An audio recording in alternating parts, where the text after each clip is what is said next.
Hello and welcome to Future Proof. You're watching Sarah Hopwood. Thank you so much for joining me as I continue these business programs looking at the power of emotional intelligence and all that the learning and the upskilling and the development of our own emotional intelligence can bring to the workplace.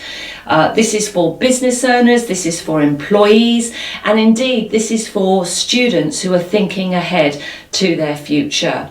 We know that artificial intelligence is already out there. It's, if you like, invading the workplace, and many say this is a good thing. So we're not saying it's a bad thing, but what we're saying is to work alongside artificial intelligence, machine learning, and all this electronic thinking, if you like, and the upskilling that it can bring us. We can work alongside it, and the way that we do that best is by elevating our own levels of emotional intelligence.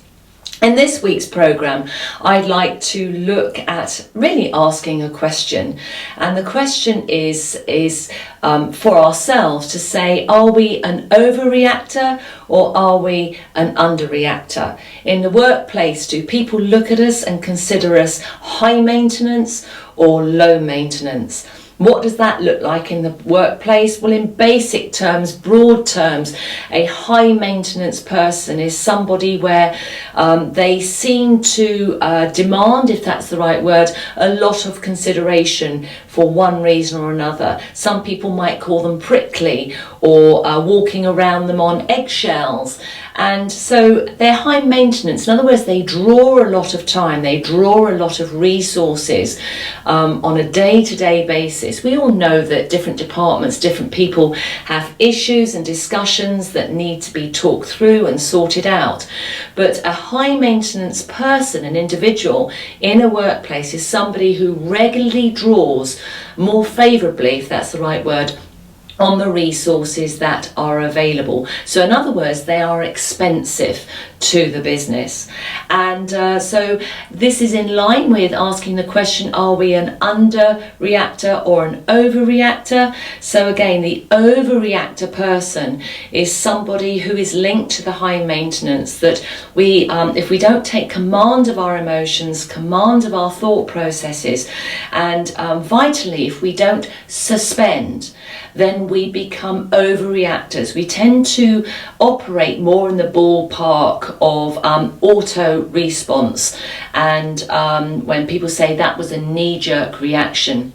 And I've developed, and I'm still developing, my levels of emotional intelligence where I tend not to knee-jerk, certainly not like I used to. In fact, recently somebody spoke to me and they said to me, what you have just done or said is a knee-jerk reaction. And I said, no, not at all. It's a very considered response. It's something that you didn't expect maybe, but it is a considered response. And then I did give the example of what a knee-jerk reaction would have looked like, which I actually hadn't done. So this week I just want to look at what tools around emotional intelligence can we develop that will help us be low maintenance and underreactors, not overreactors, within the business. Business needs people who are flexible. We need people who are easy to get along with. And as I said in the opening, it is those who have a more flexible approach, who are collaborative, good listeners, and other skills like that, that make them more powerful and influential in a working situation, more so than those who are driving, more dictatorial, and who are overreactors. So the key thing is about taking responsibility and taking hold of our emotional responses. Emotion is energy in motion. When anything happens, we will always have an emotional response of some sort, and we just need to think and try and control that energy so it is considered and it is as low as it can be, depending on the situation that we are in. Obviously, if there is a critical situation, then the old testosterone, cortisone and what have you, and testosterone I think, go into the muscles, which help us with the fight, flight, or indeed the freeze response, that emergency response is very, very important. So we do need to be able to react quickly when it is appropriate. But many times in the workplace, it's not appropriate to go straight into a high energy response. So we need to activate, if that's the right word, and nurture and exercise our ability to suspend a reaction, to actually fall more into mindfulness, to notice, first of all, to consider, and to register the response within us, but also to look around and register the response around the people who are receiving the same information or are in the same environment, but also look at the behaviours and the response of perhaps a person bringing that new energy into the room, whether that's a point of discussion, whether that is a behaviour that is being seen.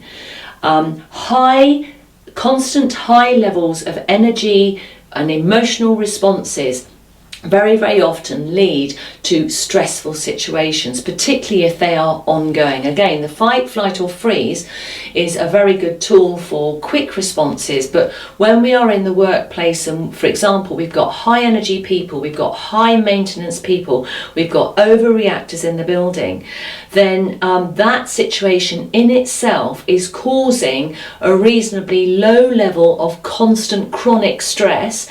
If severe, then it obviously elevates those levels of cultural stress. And so emotional intelligence can help us actually take control of that situation.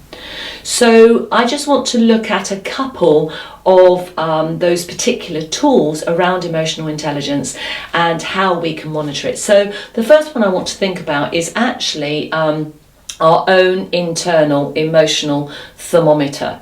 And if you tune into it and look at it, and also maybe reflect back on previous situations where you have responded, it's quite good to look and think, was that appropriate? On reflection, was that an appropriate response, or did you have to go back and eat humble pie and say, I'm very, very sorry?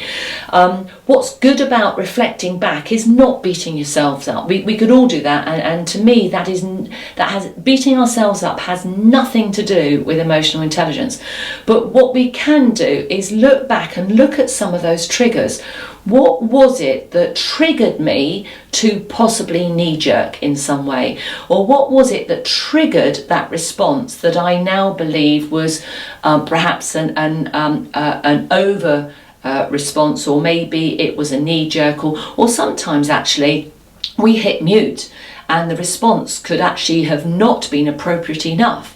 That and it's well known that when people are in high levels of stress, they tend to overreact to the small things, so they are overreactors, but then they underreact to the bigger things where they should have actually responded more affirmatively and authoritatively and with courage and perhaps being brave and maybe even stamping their feet and just saying, no, this is wrong.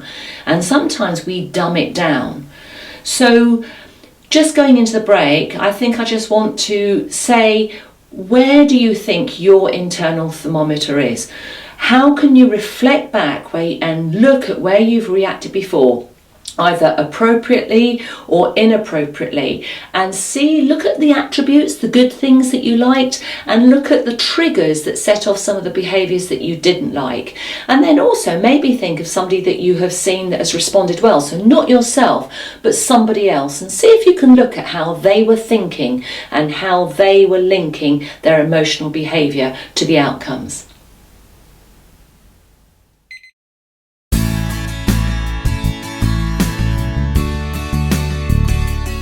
EQ, emotional quotient, is better known as emotional intelligence.